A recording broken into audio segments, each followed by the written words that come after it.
So hi guys, welcome to my YouTube channel. Guys, आज की इस वीडियो में हम बात करेंगे कि अक्टूबर से पढ़कर बोर्ड एग्जाम 2023 में 95% कैसे लाएं। ठीक है, अगर आप ये वीडियो शुरू से लेकर अंत तक देख लेते तो 100% ऐसा कोई नहीं बताया है। ठीक है, अगर आप इस वीडियो को देखते तो 101% आप बोर्ड एग्जाम में 95% लाओगे। ठीक है, तो इसी वीडियो को शुरुआत करने से पहले एक किसी ने सही कहा है कि वक्त से लड़कर जो नसीब बदल दे, इंसान वही जो अपनी तकदीर बदल दे। कल क्या होगा कभी मत सोचो, क्या पता कल वक्त खुद अपनी तस्वीर बदल दे। तो इसी के साथ आइए शुरू करते हैं आज की इस धमाकेदार वीडियो को। तो गाइस देखो, बोर्ड एग्जाम में टॉप कैसे करें। ठीक है, सबसे पहले तो आप जान जाओ कि कुछ पाने के लिए कुछ खोना पड़ता है। ठीक है, तो देखो, आपको इन्हीं सब शब्दों के साथ सबसे पहले आप अपनी कमियों को दूर कर लो। ठीक है, क्योंकि अगर आप अपनी कमियों को दूर नहीं कर पाओगे तो 101% आप बोर्ड एग्जाम में टॉप नहीं कर पाओगे।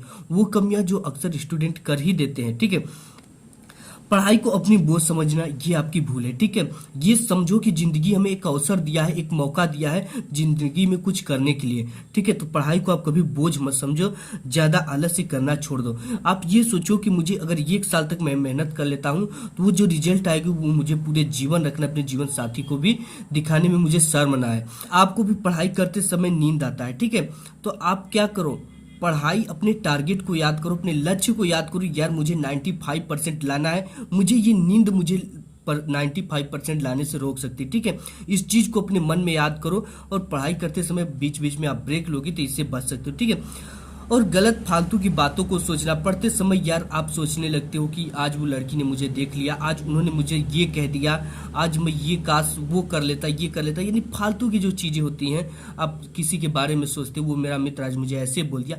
इन सब चीजों को आप अपने मन से दूर कर दो। ठीक है, अगर ये चीज सोचोगे, आप पढ़ने बैठे हो लेकिन आपका दिमाग अगर फालतू की बातों में रहेगी तो आपके बैठने का और पढ़ने का कोई फायदा नहीं निकलेगा। ठीक है, आप योगा वोगा करना भी चालू कर दो, क्योंकि इससे दिमाग जो होता है वो फ्रेश होता है और ध्यान केंद्रित रहता है। ठीक है, तो जिन सब चीजों को आपको दूर करना, याद करने की बार बार कोशिश न करना। आप क्या करते हो कि अगर एक चीजें आपको याद नहीं होती तो आप बार बार उसे याद करने की कोशिश नहीं करते हो। हालांकि अगर कोई भी चीजें याद नहीं होती, ठीक है, आप उसको एक बार पढ़ो, 2 बार पढ़ो, एक बार उसे लिख लो। ठीक है, पढ़ने के बाद उसे एक बार लिखने की कोशिश करो।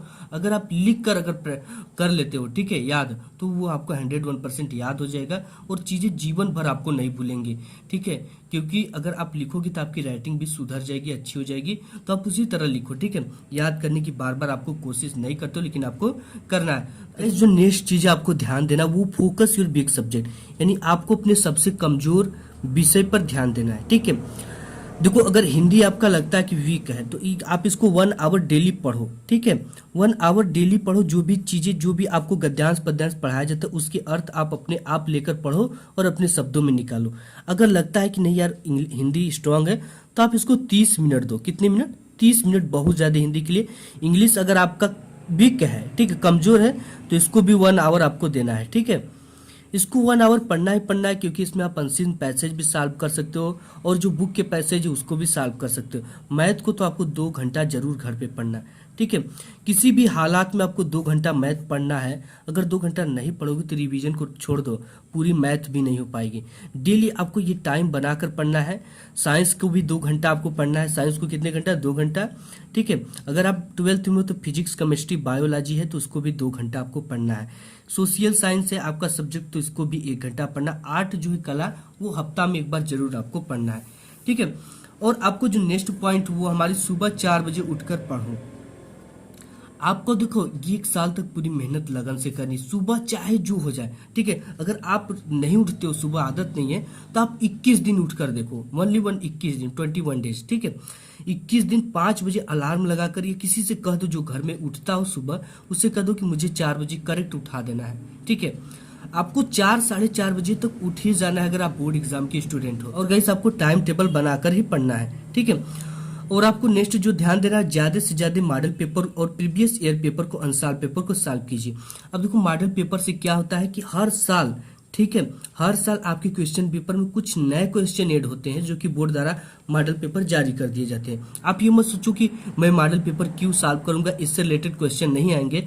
पिछले साल का पेपर क्यों सॉल्व करूं, इससे रिलेटेड क्वेश्चन नहीं आते। ऐसी कि ये गलत भ्रामी है। ये क्वेश्चन, 2 क्वेश्चन जरूर फंसता है हर एक मॉडल पेपर से। ठीक है, तो आपको जितने भी मॉडल पेपर हो सके सॉल्व करो। इससे आपको क्या होगा, किस चैप्टर से कितने क्वेश्चन आते हैं, ठीक है, किस क्वेश्चन पे कितना टाइम देना है, बहुविकल्पी पे कितना टाइम देना है, लॉन्ग आंसर पे कितना टाइम देना है, अति लघु त्रि पे कितना समय देना है, और किस कौन सा चैप्टर इंपॉर्टेंट और किस चैप्टर से कितने ज्यादा क्वेश्चन पूछा जा रहा है। और आपको समय की भी अंदाजा लगेगा कि हम ये 3 घंटे अगर 15 मिनट का पेपर है तो कितने देर में हल करते हैं या कितने जल्दी हल कर लेते हैं। आप अगर मॉडल पेपर चाहे प्रीवियस ईयर पेपर चाहे आंसर पेपर को सॉल्व कर रहे हो तो आप ये समझो कि मैं कोई एग्जाम में बैठा हूं और मैं अपने एग्जाम का पेपर सॉल्व कर रहा हूं, ठीक है। और उसी समय देख लीजिए 3 घंटे 15 मिनट में उसे सॉल्व कर दीजिए, ठीक है। अगर आप ऐसा करोगे तो एक परफेक्ट असर आप पे पड़ेगा और बोर्ड एग्जाम में बिल्कुल आपके जो अंदर डर है ना वो खत्म हो जाएगा और निसंकोच आप पेपर बिल्कुल अच्छा जाएगा आपका। लेकिन आपको ये चीजें करना पड़ेगा, ठीक है। अगर ये चीजें करोगे तो पेपर जब पाओगे तो इतनी ज्यादा आनंद आएगी कि आप उसकी कल्पना नहीं कर सकते। उस आनंद को पैसे से नहीं खरीदा जा सकता है। नेक्स्ट टॉपिक देख लेते हैं। इस आपको क्या करना है कि प्रतिदिन एग्जाम में जो हर साल आने वाले मोस्ट इंपॉर्टेंट क्वेश्चन आंसर को सॉल्व करें और याद करें, ठीक है। अगर आप डेली थोड़ा थोड़ा याद करोगे, 30-30 मिनट याद करोगे, आधे आधे घंटा, फिर भी आपको चीजें इतनी ज्यादा आसान हो जाएगी कि आपको बहुत अच्छा लगेगा, ठीक है। क्योंकि एग्जाम जब काफी ज्यादा नजदीक हो जाता है तो छात्रों के जो माइंड होते हैं उस पर काफी ज्यादा प्रेशर पड़ता है। अगर जो चीजें आपको याद है वो भी टेंशन में आप भूल जाते हो, ठीक है। क्योंकि आप सोचोगे यार मैंने मैथ का ये चैप्टर नहीं पढ़ा, मैंने साइंस का ये चैप्टर नहीं पढ़ा, कैसे एग्जाम दूंगा, काफी ज्यादा आपको टेंशन होगा कहीं एग्जाम में फेल ना हो जाओ। ये सब चीजें इतना ज्यादा तनाव आपके ऊपर बनाएंगे कि आप याद की हुई चीजें डिप्रेशन में आकर सब भूल जाएंगे। तो अगर प्रतिदिन एग्जाम में हर साल आने वाले मोस्ट इंपॉर्टेंट क्वेश्चन आंसर को आप सॉल्व करोगे, चाहे वो साल पेपर हो, चाहे प्रीवियस ईयर का पेपर हो, चाहे मॉडल पेपर हो, ठीक है। उससे अगर आप सॉल्व करोगे तो आपके अंदर एक विश्वास उत्पन्न होगा, एक कॉन्फिडेंस उत्पन्न होगा, जिससे कि अगर किसी भी क्वेश्चन का आंसर नहीं भी आ रहा है तो उसको भी आप लिख दोगे। वो कॉन्फिडेंस आपके अंदर उत्पन्न हो जाएगा ऑटोमेटिक। ये आपको विचार करने की जरूरत नहीं पड़ेगी, वो खुद अपने अंदर आ जाएगा, ठीक है। जब आप 70 में से, ठीक है, अगर 65 नंबर का भी कर लेते हो, अगर 55 नंबर का भी कर लेते हो तो आपके अंदर एक अलग कॉन्फिडेंस होगा और जो अदर नंबर है उसको आप अपने आप कर लोगे, बना कर लिख दोगे, उसके कीवर्ड लिख दोगे, ठीक है।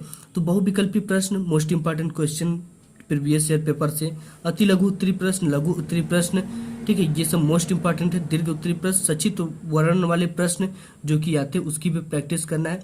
न्यूमेरिकल्स, ठीक है, न्यूमेरिकल भी शॉर्ट और लॉन्ग दो टाइप के होते हैं, इसको भी सॉल्व करना है। और साथ ही साथ अगर आप 12th में हो, डेरिवेशन वगैरह जो होता है उसको भी आपको सॉल्व करना है। इन सब की प्रैक्टिस करनी बहुत जरूरी है क्योंकि अब कभी आप खाली बैठ जाते हो, ठीक है। तो अपने मन में एक डेरिवेशन कोई भी ले लो, कूलाम का नियम का चाहे कोई भी डेरिवेशन ले लो, संधारित्र स्थिति ऊर्जा का डेरिवेशन ले लो, उसको अपने मन में सॉल्व करो, देखो कि आप कहाँ फंसते हो और आपको कितना कॉन्फिडेंस है। तो गाइस आज की वीडियो में बस इतना ही, मिलूंगा एक नेक्स्ट वीडियो में, तब तक के लिए धन्यवाद।